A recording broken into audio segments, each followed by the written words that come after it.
Hello Mila, hello Jack. Welcome to Storytime with Grandad again. Today's story is called The Tale of Benjamin Bunny. One morning, a little rabbit sat on a bank. He pricked his ears and listened to the trit-trot of a pony. A gig was coming along the road. It was driven by Mr. McGregor, and beside him sat Mrs. McGregor in her best bonnet. As soon as they had passed, Benjamin Bunny slid down into the road and set off with a hop, skip, and a jump to call upon his relations, who lived in the wood at the back of Mr. McGregor's garden.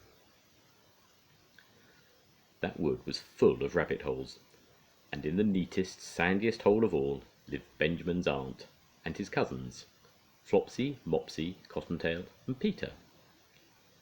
Old Mrs. Rabbit was a widow. She earned her living by knitting rabbit wool mittens and muffetees. I once bought a pair at a bazaar. She also sold herbs and rosemary tea, and rabbit tobacco, which is what we call lavender. Little Benjamin did not very much want to see his aunt. He came round the back of the fir tree and nearly tumbled upon the top of his cousin Peter. Peter was sitting by himself. He looked poorly and was dressed in a red cotton pocket handkerchief. "Peter," said little Benjamin in a whisper, "who's got your clothes?" Peter replied, "The Scarecrow in Mr. McGregor's garden," and described how he had been chased about the garden and had dropped his shoes and coat. Little Benjamin sat down beside his cousin and assured him that Mr. McGregor had gone out on a gig, and Mrs. McGregor also, and certainly for the day, because she was wearing her best bonnet. Peter said that he hoped it would rain. At this point, old Mrs. Rabbit's voice was heard inside the rabbit hole, calling, "Cottontail, Cottontail, fetch me some chamomile." Peter said he thought he might feel better if he went for a walk. They went away hand in hand and got up on the flat top of the wall at the bottom of the wood. Here they looked down into Mr. McGregor's garden. Peter's coat and shoes were plainly to be seen upon the Scarecrow, topped with an old tam-o'-shanter of Mr. McGregor's. Little Benjamin said, "It spoils people's clothes to squeeze under a gate. The proper way to get in is to climb down a pear tree." Peter fell down head first, but it was of no consequence, as the bed below was newly raked and quite soft. It had been sown with lettuces. They left a great many odd little footprints all over the bed, especially little Benjamin, who was wearing clogs. Little Benjamin said that the first thing to be done was to get back Peter's clothes, in order that they might be able to use the pocket handkerchief. They took them off the Scarecrow. There had been rain during the night. There was water in the shoes, and the coat was somewhat shrunk. Benjamin tried on the tam-o'-shanter, but it was too big for him. Then he suggested that they should fill the pocket handkerchief with onions, as a little present for his aunt. Peter did not seem to be enjoying himself. He kept hearing noises. Benjamin, on the contrary, was perfectly at home and ate a lettuce leaf. He said that he was in the habit of coming to the garden with his father to get lettuces for their Sunday dinner. The name of the little Benjamin's father was old Mr. Benjamin Bunny. The lettuces certainly were very fine.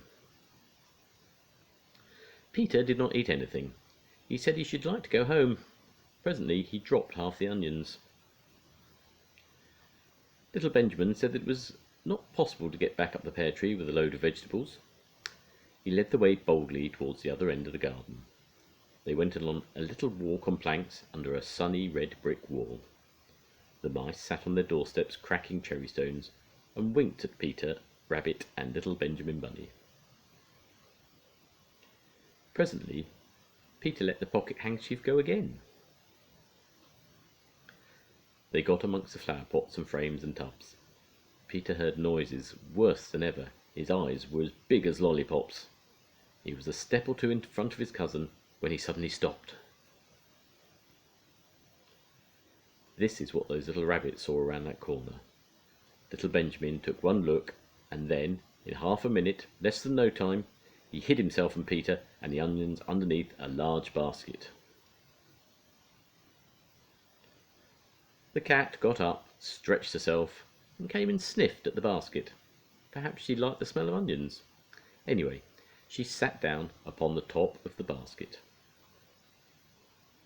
She sat there for 5 hours. I cannot draw you a picture of Peter and Benjamin under the basket, because it was quite dark, and because the smell of onions was fearful. It made Peter Rabbit and little Benjamin cry. The sun got around behind the wood, and it was quite late in the afternoon, but still the cat sat on the basket. At length there was a pitter-patter, and some bits of mortar fell from the wall above. The cat looked up and saw old Mr. Benjamin Bunny prancing along the top of the wall of the upper terrace.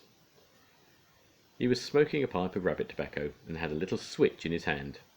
He was looking for his son. Old Mr. Bunny had no opinion whatever of cats. He took a tremendous jump off the top of the wall and onto the top of the cat and cuffed it off the basket and kicked it into the greenhouse, scratching off a handful of fur. The cat was much too surprised to scratch back. When old Mr. Bunny had driven the cat into the greenhouse, he locked the door. Then he came back to the basket and took out his son Benjamin by the ears and whipped him with a little switch. Then he took out his nephew Peter.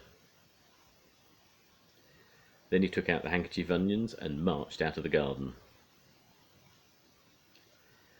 When Mr. McGregor returned about half an hour later, he observed several things which perplexed him. It looked as though some person had been walking all over the garden in a pair of clogs, only the footmarks were too ridiculously little. Also, he couldn't understand how the cat could have managed to shut herself up inside the greenhouse, locking the door upon the outside. When Peter got home, his mother forgave him, because she was so glad to see that he'd found his shoes and coat. Cottontail and Peter folded up the pocket handkerchief, and old Mrs. Rabbit strung up the onions and hung them from the kitchen ceiling, with bunches of herbs and rabbit tobacco. The end. Well, I hope to see you again really soon. Bye-bye, Mila. Bye-bye, Jack. Bye.